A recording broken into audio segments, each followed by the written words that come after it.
सूरज सा चमके हम स्कूल चले हम।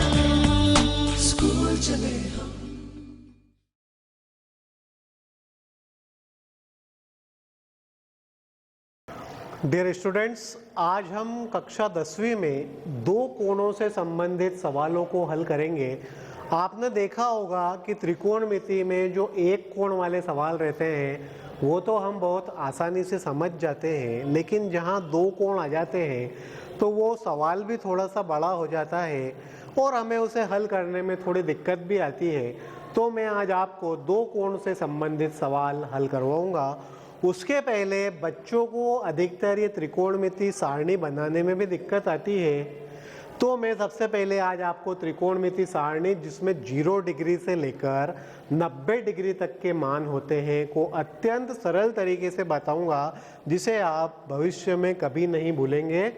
तो देखिए, हमारे जो त्रिकोणमिति अनुपात होते हैं, कौन कौन से अनुपात होते हैं हमारे? Sine, cos, tan, cot, cosec और सेक, ये 6 हमारे त्रिकोणमिति अनुपात है।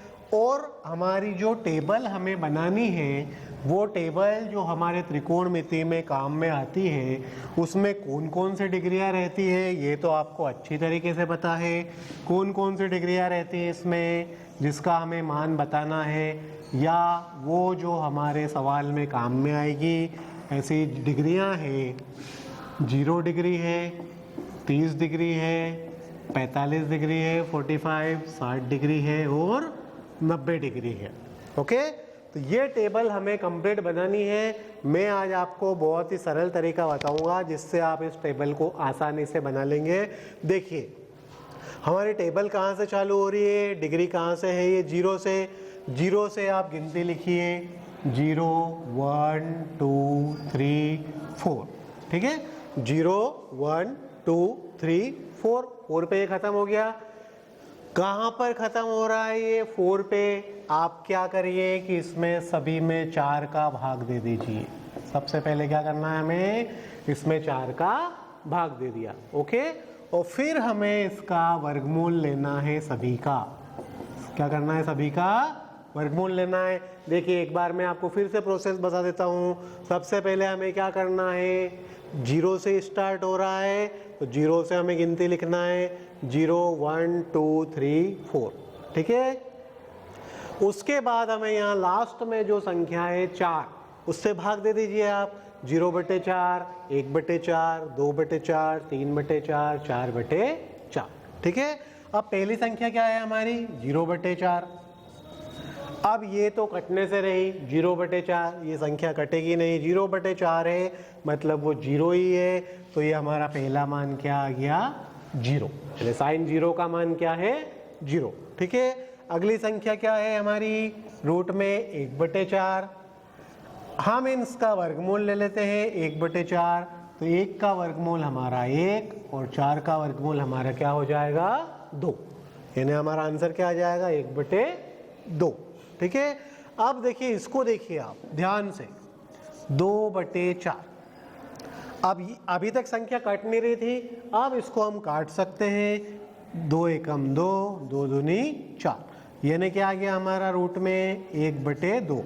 ये 2/4 था, ये संख्या हमारी कट गई, तो क्या आ गया? 1/2। अब हम इसका वर्गमूल ले लेते हैं। 1 का वर्गमूल 1 और 2 का आपको अच्छी तरह से पता है, यह अपरिमेय संख्या है, इसको हम क्या लिख सकते हैं? √2। तो साइन 45 का मान कितना हो गया? 1/√2। अब हमारी अगली संख्या पे चलते हैं, √3/4। ठीक है, ये संख्या भी नहीं कटेगी। देखिए, कट रही क्या है संख्या? ये किसी से नहीं कटेगी, तो इसका भी रूट ले लेते हैं, √3/4। जब हम इसका वर्गमूल लेंगे √3/4 का हम वर्गमूल लेंगे तो क्या आएगा? 3 का वर्गमूल हो जाएगा √3 और 4 का वर्गमूल क्या हो जाएगा? 2, √3/2। ठीक है, अब अगली संख्या जब हम देख रहे हैं 4/4, तो 4 से 4 कट गया हमारा, क्या बचा यहाँ पर? 1, और 1 का वर्गमूल कितना होता है आपका? 1। आगे आपको क्लियर है? अगर ये वाला आपने बना दिया तो ये बाकी पांचों आप बिल्कुल आसानी से बना देंगे, इसमें कोई प्रॉब्लम नहीं आएगी। फिर से एक बार देख लीजिए आप, क्या करना है आपको, 0 से चालू करना है, 1 2 3 4 तक संख्याएं लिखना है। सेकंड स्टेप, सब में 4 का भाग देना है। 4 का ही भाग क्यों दिया, लास्ट में हमारी क्या संख्या है, 4 है। ये टेक्निक है, शॉर्ट टेक्निक। उसके बाद हमें इसका वर्गमूल लेना है, ये थर्ड स्टेप हो गई। 0/4 में कोई संख्या नहीं कट रही है तो इसको हम क्या लिख सकते हैं, 0। 1/4 इसमें भी कोई संख्या नहीं कट रही तो हमने वर्गमूल ले लिया, 1/2। इसमें संख्या जरूर कटेगी, 2/4 तो ये संख्या कट गई, 2 एकम 2, 2 दूनी 4, इसका हमने वर्गमूल ले लिया, 1/√2। अगली संख्या थी हमारी √3/4, ये संख्या भी नहीं कट रही है तो हमने अलग अलग वर्गमूल ले लिया, √3/2। और जो अगली संख्या थी उसमें 4 से 4 कट गया, क्या बचा, 1, और 1 का भी हमने वर्गमूल ले लिया तो कितना आ गया, 1। ओके, अगर ये आपको समझ में आ गया है तो बाकी भी आप आसानी से बना लेंगे। मैं आपको तरीका बता देता हूँ। अब देखिए, साइन के बाद कॉस, कॉस में मैं यहाँ शॉर्ट में लिख भी देता हूँ। कॉस में क्या करना है, हमें साइन का उल्टा मान लिखना है। साइन का जो भी उल्टा मान है आप 90 डिग्री से लिखना चालू करिए। 1 यहाँ से 1, फिर क्या दिख रहा है हमें, √3/2, फिर क्या दिख रहा है हमें, 1/√2, फिर क्या है 1/2, और फिर क्या है 0। देखिए कितना इजी है, कुछ नहीं करना है। जो साइन का मान था उसको हमने उल्टा लिख दिया तो किसका मान हो गया, कॉस का। ओके, अब टेन थीटा का तो हमने सूत्र ही पढ़ा है, टेन थीटा बराबर होता है साइन थीटा बटे कॉस थीटा। यानी साइन में हमें कॉस का भाग देना है तो क्या आ जाएगा, टेन थीटा। ठीक है, साइन बटे कॉस, यानी आप देखिए 0/1, ठीक है, 0/1।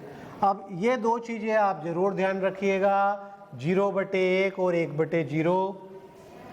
0/1 इसका आंसर आपका आएगा 0, लेकिन 1/0 अगर है तो इसका आंसर आएगा अनंत या परिभाषित नहीं है।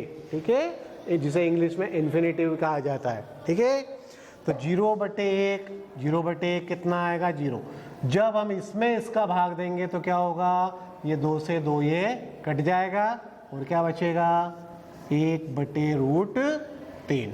ठीक है, जब हम इसमें इसका भाग देंगे तो ये √2 से √2 कट जाएगा, क्या बचेगा, 1/1, यानी हम इसको क्या लिख सकते हैं, 1। जब हम इसमें इसका भाग देंगे तो ये 2 से 2 कट जाएगा, √3/1 बचेगा, यानी इसको हम क्या लिख सकते हैं, √3। और 1/0 मैंने पहले ही बताया था आपको, इन दोनों में बहुत कन्फ्यूजन होता है तो आप याद रखिए, 1/0, 0 से किसी भी संख्या में हम भाग नहीं दे सकते, इसीलिए या तो हम इसे इन्फिनिटिव या अनंत या परिभाषित नहीं, कुछ भी लिख सकते हैं। ठीक है, तो ये हमारा 10 भी बन गया। अब 10 के बाद अगला 10 का उल्टा क्या होता है, कॉट। ठीक है, तो कॉट हमें वापस वही प्रोसेस, 10 का उल्टा। कुछ नहीं करना है, आप सिर्फ इसको उल्टा लिख दीजिए, यानी 90 से 0 की तरफ चलिए। तो 90 का मान कितना है, इन्फिनिटी, फिर √3, फिर 1, फिर क्या आ जाएगा हमारा 1/√3, फिर क्या आ जाएगा 0। ओके, तो ये हमारे 4 अनुपात हो गए। अब कॉसेक, कॉसेक के लिए भी मैं आपको क्लियर कर देता हूँ। कॉसेक में क्या करना है, हमें साइन को पलटना है। क्या करना है, साइन को पलटना है। अब पलटने का मतलब क्या है वो भी आप देखिए, जैसे मान लीजिए हमने लिखा 3/5, अब हमें कॉसेक बनाना है। कॉसेक जैसा कि मैंने आपको बताया कि साइन को क्या करना है, हमें पलटना है। पलटने का मतलब क्या है, जैसे कि आप देखिए 3/5 है, अगर हम इसको पलट देंगे तो क्या हो जाएगा, 5/3। तो हम इस साइन कॉसेक के लिए साइन को पलटते हैं। देखिए 0 लिखा हुआ है, 0 है मतलब इसको आप मान लीजिए कि 0 क्या है, ये 1 है। जब आप इसको पलटेंगे तो ये हमारा हो जाएगा 1/0, और 1/0 का मान आपको पता है क्या होता है, 1/0 का मान अनंत।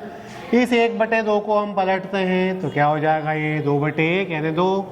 इसको हम पलट देंगे तो ये हो जाएगा √2/1 यानी √2। √3/2 को पलट देंगे तो 2/√3, और 1 है मतलब वो 1/1 है। अब इसको पलटेंगे तो भी क्या आएगा, 1 ही आएगा। ओके, और लास्ट हमारा बचता है सेक। सेक में हमें क्या करना है, कोसेक को उल्टा लिखना है, जैसे हमने पहले करा है। 90 से लिखिए आप 1, 2/√3, √2, 2 और अनंत। तो इस प्रकार आपने देखा कि कैसे हमने सिर्फ साइन की टेबल बनाई, और बाकी जितने भी पांचों त्रिकोणमितीय अनुपात थे ये सब हमने इसी की सहायता से बना दीजिए।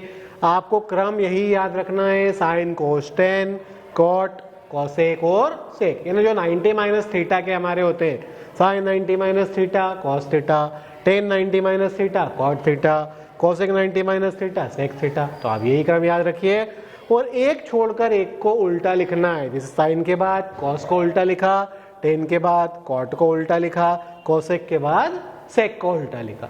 ओके, तो ये बहुत ही सरल तरीके से एक त्रिकोणमितीय सारणी आपको बताई है। अब हम दो कोण से संबंधित कुछ सवाल करेंगे।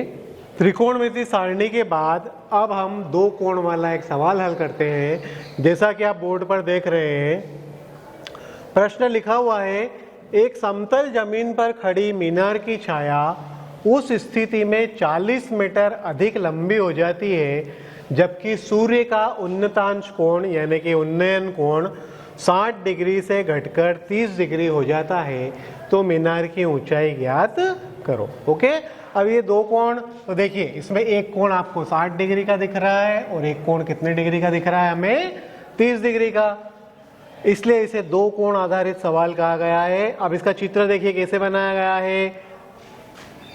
ये AB क्या है, ये हमारी एक मीनार है जिसकी ऊंचाई हमने क्या मान ली, h, क्योंकि हमें ये ज्ञात करनी है। अब छाया 40 मीटर और अधिक लंबी हो जाती है। मान लीजिए ये जो दूरी है BC, ये यहाँ तक की दूरी कितनी है, यहाँ तक की x। अब इसकी छाया, तो इस छाया की लंबाई 40 मीटर और अधिक, यानी ये जो छाया थी इससे इसमें हमें और प्लस क्या करना है, 40 करना है। 40 मीटर और अधिक लंबी, पहले यहाँ से यहाँ तक थी, फिर जब कोण 60 डिग्री से घटकर 30 डिग्री हो गया तो छाया की लंबाई कितनी हो गई, उससे 40 मीटर और अधिक लंबी 60। तो पहले वाला जो कोण है हमें वो कितना लेना पड़ेगा, 60 लेना पड़ेगा, और जो बाद वाला कोण है वो हमें कितना लेना पड़ेगा, 30 लेना पड़ेगा। ओके, एक बार और फिगर क्लियर कर देता हूँ आपको। ये भी एक मीनार है जिसकी ऊंचाई हमें पता नहीं है, ज्ञात करनी है, तो इसे हमने h मान लिया। ये इसकी छाया की लंबाई अभी वर्तमान स्थिति में कितनी है, जब कोण 60 डिग्री का है, तो उसे हमने x मान लिया, ये भी हमें ज्ञात नहीं है। ये 40 मीटर और अधिक लंबी हो जाती है, कब, जब कोण 60 डिग्री से घटकर कितना हो जाता है, 30 डिग्री। ओके, तो अब जैसे ही हमने चित्र बनाया हमें दो त्रिभुज दिख रहे हैं। हम यहाँ लैंग्वेज लिख सकते हैं पहले, जैसे माना AB क्या है, एक मीनार है जिसकी ऊंचाई AB बराबर कितनी है, h है, दूरी BC बराबर, मान लेते हैं हम कि AB एक मीनार है जिसकी ऊंचाई कितनी है, h, दूरी BC बराबर कितनी है, x। अब आप सोचिए कि ये दूरी BD कितनी होगी, दूरी BD कितनी होगी, कोई बता सकता है क्या? दूरी BD होगी यहाँ से यहाँ तक की दूरी, तो हमें इस 40 में ये x जोड़ना पड़ेगा, यानी दूरी BD हो जाएगी हमारी x प्लस 40। ओके, क्लियर है सबको यहाँ तक? अब जैसे ही हमने चित्र बनाया हमें दो त्रिभुज दिख रहे हैं। पहले हम ये वाला त्रिभुज ले लेते हैं, त्रिभुज ABC में, ठीक है। इस त्रिभुज को देखिए सिर्फ आप, तो ये मान ली समकोण त्रिभुज है ये, तो समकोण त्रिभुज को आप अच्छी तरह से पता है कि इसके सामने वाली भुजा क्या होती है, कर्ण, ये जो भुजा समकोण बनाती है वो लंब, और ये भुजा कौन सी होती है, आधार, ठीक है। तो लंब बटे आधार किसका सूत्र होता है हमारा, tan थीटा का, ये आपको अच्छी तरह से पता है। लंब बटे आधार, लंब कौन सी भुजा है, AB, आधार कौन सी भुजा है, BC, बराबर tan थीटा। AB का मान कितना है हमारे पास, h, BC का मान कितना है हमारे पास, x, बराबर tan थीटा।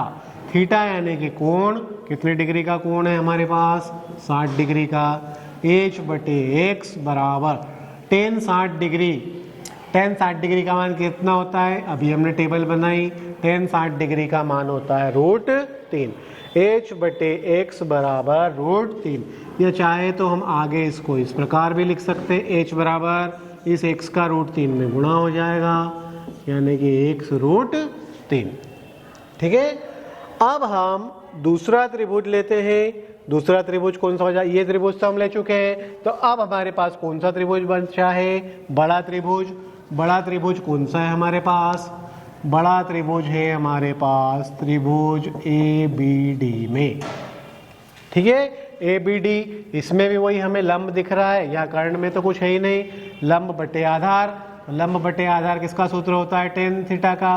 अब लंब क्या है हमारे पास, AB, लंब हमारा यही रहेगा, लेकिन आधार अब बदल जाएगा, आधार क्या हो जाएगा हमारा BD बराबर tan थीटा, लंब बटे आधार tan थीटा। AB, अब देखिए आप AB का मान कितना है, वही हमारे पास h बटे BD, तो BD मैंने आपको पहले ही बताया था, एक बार और देख लीजिए, यहाँ से यहाँ तक की दूरी, ये मान हम निकाल चुके हैं पहले, यहाँ से यहाँ तक की दूरी कितनी है, x + 40 बराबर tan थीटा। थीटा मतलब कोण, अब कोण कितने डिग्री का है, 30 डिग्री का। यहाँ कोण 60 डिग्री का था, अब कोण कितने डिग्री का हो गया हमारा, 30 डिग्री का। तो हम tan 30 की वैल्यू रख देंगे, tan 30 की वैल्यू होती है हमारी 1/√3। अब हम आगे इस समीकरण को हल करते हैं। क्या समीकरण है हमारी, h/x + 40 बराबर 1/√3। इस h की जगह हम h की वैल्यू रख देंगे, यहाँ से देखिए h की वैल्यू कितनी है हमारे पास, x√3, चाहे तो हम इसको समीकरण नंबर 3 भी दे सकते हैं।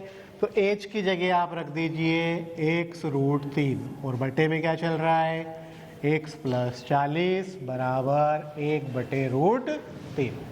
क्लियर है, h की जगह हमने h की वैल्यू रख दी। अब हमें इसका गुणा करना है, √3 का गुणा √3 में आप अच्छी तरीके से जानते हैं, रूट वाली संख्या का जब गुणा करते हैं, √3 का जब √3 में हम गुणा करेंगे तो कितना हो जाएगा, वो 3, और क्या बच गया, x, √3 का गुणा √3 में 3 हो गया। इसी प्रकार हम x + 40 का 1 में गुणा करेंगे, तो 1 में गुणा करेंगे तो आपको बहुत अच्छी तरह से पता है वही संख्या आती है, यानी कि x + 40। x वाले पद हम एक तरफ कर देते हैं, 3x - x बराबर 40। इस 3x में से हम x घटा देते हैं तो कितना हो जाएगा, 2x बराबर 40। तो x बराबर 40/2, 40 में 2 का भाग दे देंगे तो हम आ जाएगा 20। अभी भी ये हमारी x की वैल्यू आई है, h नहीं आया है हमारे पास, ये जो दूरी BC है वो आई है हमारे पास। हमें किसकी वैल्यू चाहिए, हमें h की वैल्यू चाहिए, मीनार की ऊंचाई। तो h क्या है हमारा, h का मान है x√3, लेकिन अब हमारे पास x की वैल्यू आ गई है, x की वैल्यू कितनी है 20, और √3 की जगह √3, तो इसलिए मीनार की ऊंचाई h बराबर कितनी होगी, 20√3 मीटर होगी। ओके, क्लियर है आपको। तो ये आज हमने त्रिकोणमिति सारणी बनाना भी सीखा, और दो कोण से संबंधित हमने सवाल भी हल करना सीखा। इसी प्रकार के प्रश्न आपकी प्रश्नावली में दे रखे हैं, आप दो कोण से संबंधित अन्य सवालों को भी हल करने का प्रयास करें। Thank you.